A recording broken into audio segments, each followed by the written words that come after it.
सोमवार यानी 22 सितंबर को शेयर मार्केट में गिरावट देखने को मिली। सेंसेक्स ने दिन की शुरुआत में 82,151 के लेवल को पार किया, लेकिन दिन के अंत तक 82,159 के स्तर पर बंद हुआ, जो करीब 0.56% की गिरावट दर्शाता है। वही निफ्टी 50 में 25,238 के स्तर पर ओपनिंग दी और दिन के अंत तक 25,202 के लेवल पर बंद हुआ। ऐसा लग रहा है कि निवेशक के लिए दिन थोड़ा सावधानी भरा रहा। ऐसे में मंगलवार को मार्केट खुलने पर निवेशकों की नज़र कुछ खास स्टॉक पर रहेगी, जो इन दिनों अपने किसी न किसी कारण से चर्चा में है। पहले बात करते हैं इंडसइंड बैंक की। प्राइवेट सेक्टर की इस बैंक ने हाल ही में अपने नए चीफ फाइनेंशियल ऑफिसर के तौर पर बिरल दमानिया को नियुक्त किया है। उन्होंने 22 सितंबर 2025 से अपने पद का काम करना शुरू कर दिया। नए सीईओ की नियुक्ति से बैंक की रणनीतियों और वित्तीय योजनाओं में संभावित बदलाव देखने को मिल सकते हैं, इसलिए निवेशक इस स्टॉक पर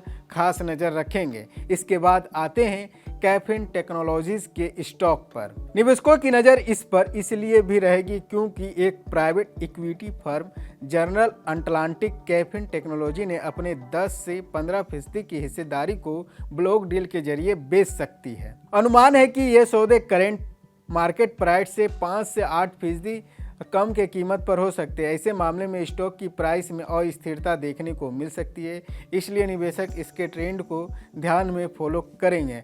अब बात करते हैं लार्सन एंड टूब्रो की।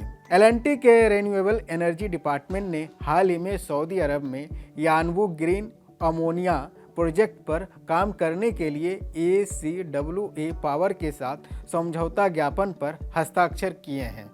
इस प्रोजेक्ट में रिन्यूएबल एनर्जी और पावर ग्रिड के पार्ट का काम होगा। यह स्टॉक उन निवेशकों के लिए दिलचस्प रहेगा जो लंबी अवधि में इंफ्रास्ट्रक्चर और रिन्यूएबल एनर्जी सेक्टर में निवेश करना चाहते हैं।